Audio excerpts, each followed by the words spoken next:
नमस्कार, आप देख रहे हैं भारत क्रांति न्यूज। मैं शिवशंकर दुबे। भदोही और आसपास के क्षेत्रों से सप्ताह की प्रमुख खबरें लेकर हम आपके सामने हैं। धार्मिक आयोजन, सड़क हादसे, भ्रष्टाचार, पुलिस की उपलब्धियां और शिक्षा से जुड़े मामले, हर खबर का सच आपको मिलेगा। तो आइए शुरू करते हैं आज का बुलेटिन।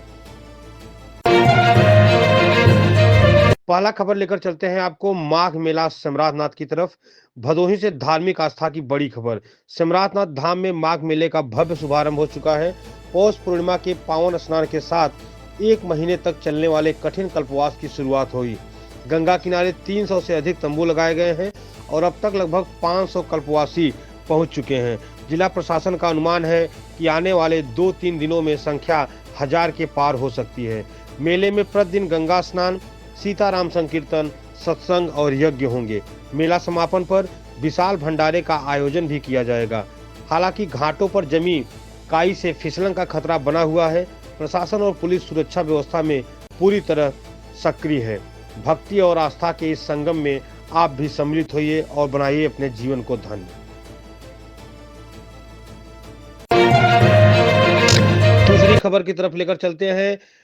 नए साल का जश्न मनाने के कुछ ही घंटों बाद कोयडौना थाना क्षेत्र के भीखीपुर चैनपट्टी गांव में 32 वर्षीय विवाहिता पूनम मिश्रा ने संदिग्ध परिस्थितियों में फांसी लगाकर जीवन लीला समाप्त कर ली। परिवार के अनुसार पूनम परिवार के साथ सीतामढ़ी में नया साल मनाकर लौटी थी। रात में खाना खाने के बाद वह कमरे में सोने गई। इसके बाद उसका जो शव है पंखे से लटकता देखा गया। पूनम की शादी 14 साल पहले हुई थी और उसके 2 छोटे बच्चे भी हैं। सूचना पर पहुंची पुलिस ने मामले को संदिग्ध मानते हुए शव को पोस्टमार्टम के लिए भेज दिया है। जांच जारी है और परिवार शोक में है। इसी खबर की तरफ लेकर चलते हैं मनरेगा घोटाले की तरफ। डीग ब्लॉक के बड़ा गांव में ग्राम प्रधान फूल कुमारी पर मनरेगा योजना में घोटाले का आरोप सामने आया है। अपने ही पति, 3 बेटों और बहुओं को कागजों में मजदूर दिखाकर 3,51,000 रुपए का हड़पने का खुलासा। 16 विकास कार्यों में बिना काम कराए भुगतान किया गया। जांच में पाया गया है कि प्राथमिक विद्यालय में दिव्यांग शौचालय और विद्युतीकरण के निर्माण कार्य कागजों में पूरे किए गए, लेकिन जमीन पर कोई काम नहीं हुआ। कुल अनियमितता 3,68,000 रुपए की है। डीएम ने प्रधान को कारण बताओ नोटिस जारी किया है। यदि जवाब संतोषजनक नहीं मिला तो वित्तीय और प्रशासनिक अधिकार सीज किए जाएंगे। यह भ्रष्टाचार पर एक सख्त वार कहा जा सकता है। अगली खबर आपको लेकर चलते हैं पंचायत चुनाव 2026 की तरफ। भदोही में त्रिस्तरीय पंचायत चुनाव 2026 की तैयारियां तेज हैं। साल 2021 में चुने गए जनप्रतिनिधियों का कार्यकाल अब अपने अंतिम पड़ाव पर है। 500 ग्राम पंचायतों का कार्यकाल 26 मई 2026 को खत्म होगा। जिला पंचायत का कार्यकाल 11 जुलाई 2026 और ब्लॉक प्रमुखों का 19 जुलाई 2026 को समाप्त हो जाएगा। आगामी चुनाव में 8,081 प्रतिनिधि चुने जाएंगे। मतदाता सूची का निरीक्षण जारी है। आरक्षण को लेकर अभी शासन आदेश का इंतजार है। गांव में चुनावी माहौल पहले से ही गर्म है। पुराने प्रधान अपने विकास कार्यों का हिसाब दे रहे हैं। नए उम्मीदवार सोशल मीडिया और व्यक्तिगत मुलाकातों से मतदाताओं की नब्ज टटोल रहे हैं। अगली खबर लेकर चलते हैं। प्रदेश के छात्रों के लिए प्री बोर्ड परीक्षा का आयोजन 12 से 21 जनवरी के बीच होगा। उस इससे उन्हें बोर्ड परीक्षा का माहौल, प्रश्नों की प्रकृति और समय प्रबंधन का अभ्यास मिलेगा। परीक्षा के दौरान सीसीटीवी निगरानी और उड़न दस्ते सक्रिय रहेंगे।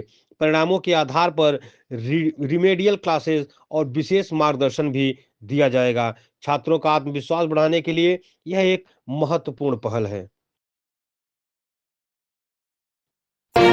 अगली खबर लेकर चलते हैं आपको एटीएम ठग गैंग की तरफ। भदोही पुलिस ने अंतर जनपदीय एटीएम ठग गैंग पर सबसे बड़ी कार्रवाई की है। 3 शातिर बदमाश पकड़े गए हैं और उन पर गैंगस्टर एक्ट के तहत मुकदमा दर्ज किया गया है। वे बुजुर्ग और कम पढ़े लिखे लोगों को बैंक में मदद के बहाने निशाना बनाते थे।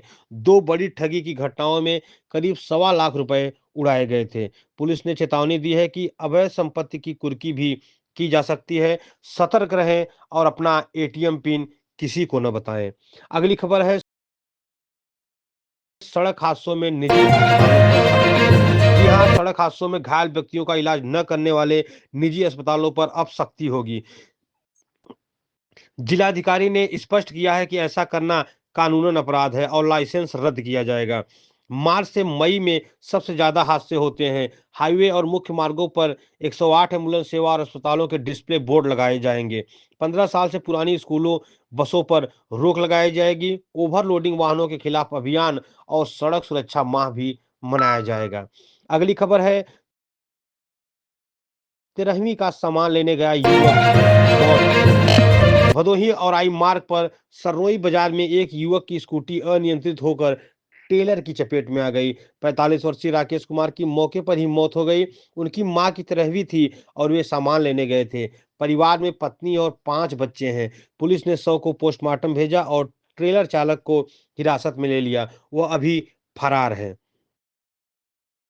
खबर है, रात में घुसकर तलाशी का विस्तृत मामला। पाली गणेश रायपुर निवासी व्यक्ति का आरोप है कि बीती रात पुलिस बिना वारंट या नोटिस के घर में घुसी, ताले तोड़े और परिवार को डराया। पूर्व मोटरसाइकिल चोरी के झूठे मामले की रंजिश के कारण मुझे बार बार निशाना बनाया जा रहा है। पीड़ित ने उच्च अधिकारियों से निष्पक्ष जांच की मांग की है। फिलहाल यह पूरा मामला उनके आरोपों पर आधारित है। अगली खबर है, भदोही पुलिस की सुपर फास्ट रफ्तार। भदोही पुलिस ने उत्तर प्रदेश पुलिस की डायलिंग रैंकिंग 112 में जोन में पहला और प्रदेश में 5वां स्थान हासिल किया है, जो कि एक महत्वपूर्ण उपलब्धि है। औसतन रिस्पांस टाइम सिर्फ 4 मिनट 44 सेकंड में दर्ज किया गया। एसपी अभिमन्यु मांगलिक जी ने पुलिस कर्मियों की मेहनत की सराहना की और आम जनता से अपील की है कि आपात स्थिति में तुरंत 112 डायल करें। ये थी प्रमुख खबरें भदोही और आसपास से। भारत क्रांति न्यूज के साथ जुड़कर आप सच और तथ्य के साथ हमेशा अपडेट रहें। मैं शिवशंकर दुबे, मिलते हैं आपसे अगले समाचार में। भारत क्रांति न्यूज, सच के साथ जनता की आवाज।